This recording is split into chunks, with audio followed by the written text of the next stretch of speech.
Welcome one and all to another Borderlands 4 video, and this time we are talking about features and things I'd love to see in Borderlands 4 that we haven't seen yet. We have had tons to talk about already with Borderlands 4, but if you really think about it, we have barely seen anything. We still have no idea about rev kits and how they roll. We've yet to see firmware unlocked, and we have only heard about Moxxi's big Encore machine. We have so much left to learn about, and that leaves me with so much left desired. Will they answer some of my needs? We will see, but funny enough, I made a video about this very thing almost a year ago now when we got our first teaser of Borderlands 4, and a lot of what I asked for in that video has been at least addressed verbally by Gearbox, which is honestly pretty incredible. But what we know now, what are some things I'd still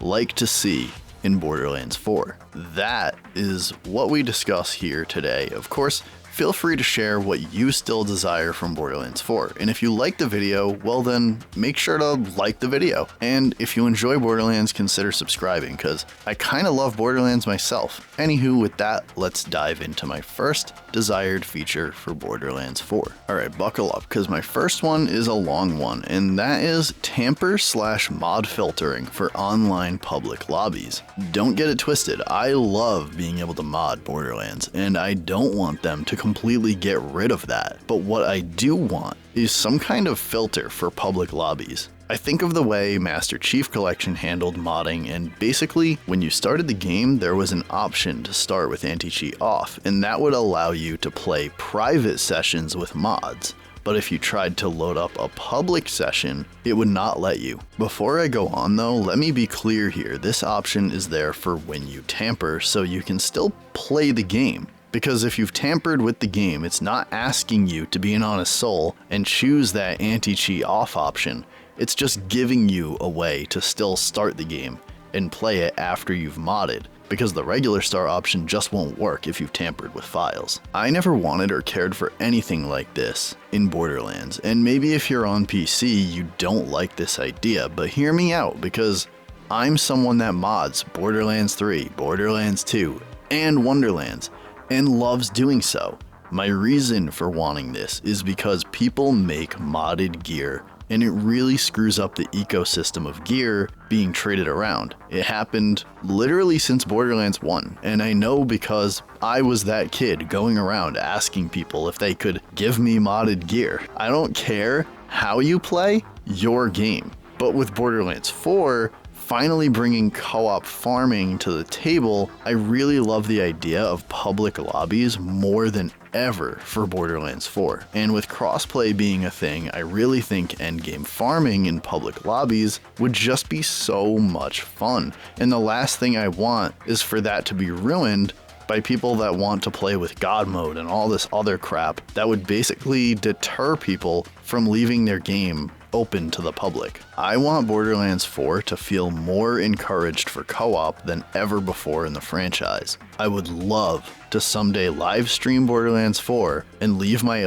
lobby open, and you guys could just hop in anytime you wanted and we could play together without having to worry about someone coming in and ruining things by tampering with files or modding. Again, I love modding and encourage Gearbox to find a way to leave that intact for people playing in private sessions. I just want public lobbies to have some kind of protection so the online matchmaking ecosystem stays safe from those kinds of disturbances. My second feature I'd love to see in Borderlands 4 is map markers for all farmable bosses/mini bosses. Maybe some of you heard me think this up on the spot in my PAX East coverage of Borderlands 4, and if you haven't, check out the video, link down below. I really love this idea to just have the farmable enemies be named and marked on the map. It keeps us more in the game rather than taking to the internet to find out who is where, and also it would be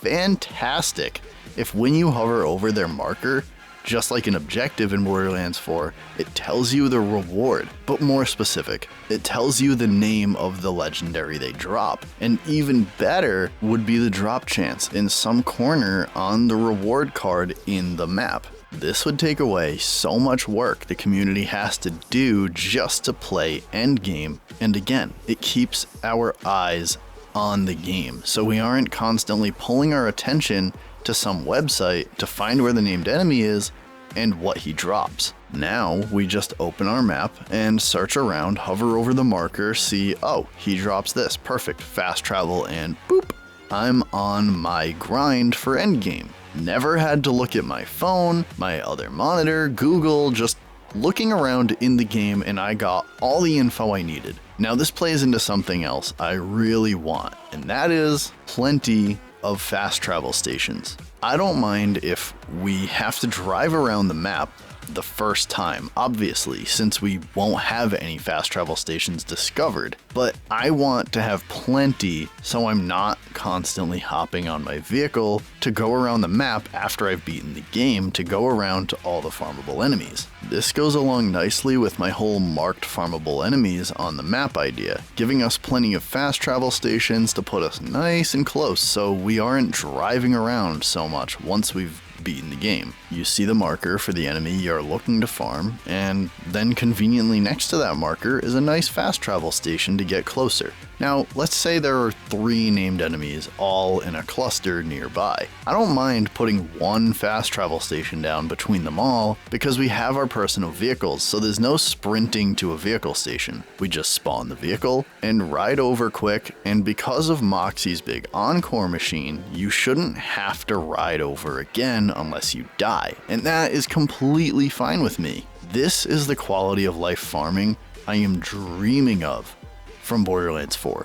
Named enemies are easy to locate, knowing what they drop is info provided by the game, and there is no driving all over the map trying to reach all the different named enemies you want to farm. This would make Borderlands 4 the best endgame ever, at least the most convenient endgame ever, I guess, because we don't know enough about weapons and builds and balance and all that to really say best endgame, but it would certainly make it the most convenient endgame ever. And now that we have a great frame for the endgame farm, we need the perfect content to test our metal. We've seen Borderlands 4 has a raid boss, but what we haven't seen is a takedown. And that is something I not only want, but I'm going to get picky and say I also need for it to be more like the Maliwan takedown. Let me be clear and say I think the Guardian takedown would be exponentially better with the gameplay of Borderlands 4. We will have double jump, glide, grapple. I mean, Borderlands 4 has serious potential when it comes to the movement tech, but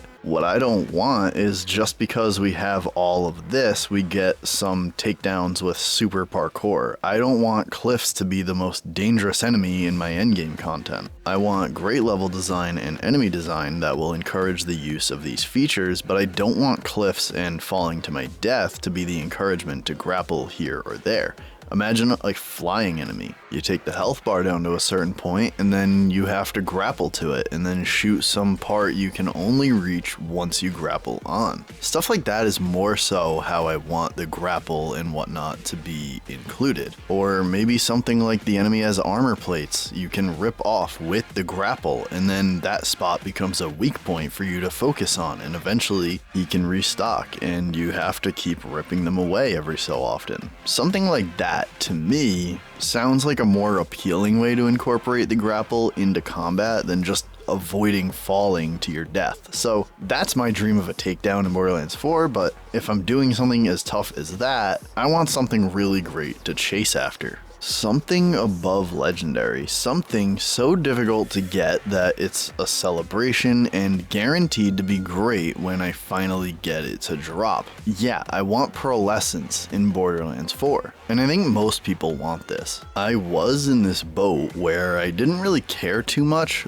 but I played Wonderlands Redux, and for those who don't know about it, an amazing mod. To find out all about it, check out this video, link down below. Wonderlands Redux is what made me care about pearls being in Borderlands 4, and that is because of the way they handled incorporating them into Wonderlands Redux. Pearls in Wonderlands Redux were extremely rare, something like a 1 to 2% drop rate, I believe, and you had to farm the toughest endgame content the mod had to offer. So they were incredibly rare, and behind incredibly difficult bosses. But of course, for that to be the case, you have to make the reward very rewarding, right? Again, the way they handle pearls in Wonderlands Redux was near perfect. The way a pearlescent worked, it was definitive. What I mean is when a pearl dropped, the stats it rolled with were the stats. No other rolls, just the one, and it was a god roll. This made the feeling when one dropped,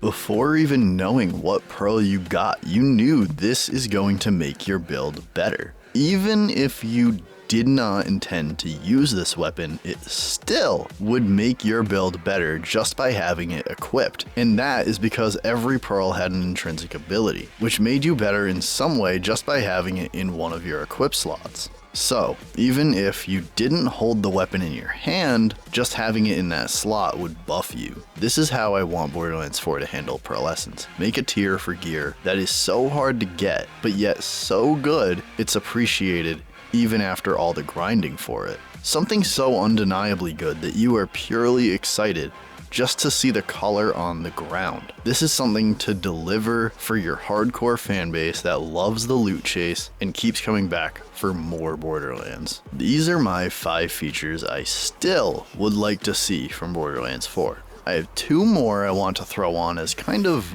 honorary mentions, however, and the first one is HUD changes. More specifically for me, the bottom right weapon selection stuff. I really want this gone. People are going to figure out weapon swapping after 5 seconds of playing the game and literally never need this again. It's a corner of the screen that could be freed up and make the HUD feel a lot less cluttered. I don't think it's bad as is, but this would make it feel more open. Last but not least, I need my boy to make a return. Dr. Zed. I miss his personality, man, and to add on to this, I'd love for him to get his own story DLC. Dr. Zed has been gone for way too long, and definitely deserves a DLC of his own. Put some respect on the medical man himself. With that though, guys, that is all I have for today. Let me hear what desires you still have for features in Borderlands 4. If you liked the video, then hey, like the video. And if you enjoyed the content, if you like Borderlands 4, if you want all that coverage and juicy knowledge, then hey, get subscribed because I cover Borderlands 4 aplenty and I will continue to do so all the way up till forever. So with that, guys, I'll see y'all in the next one. Peace out.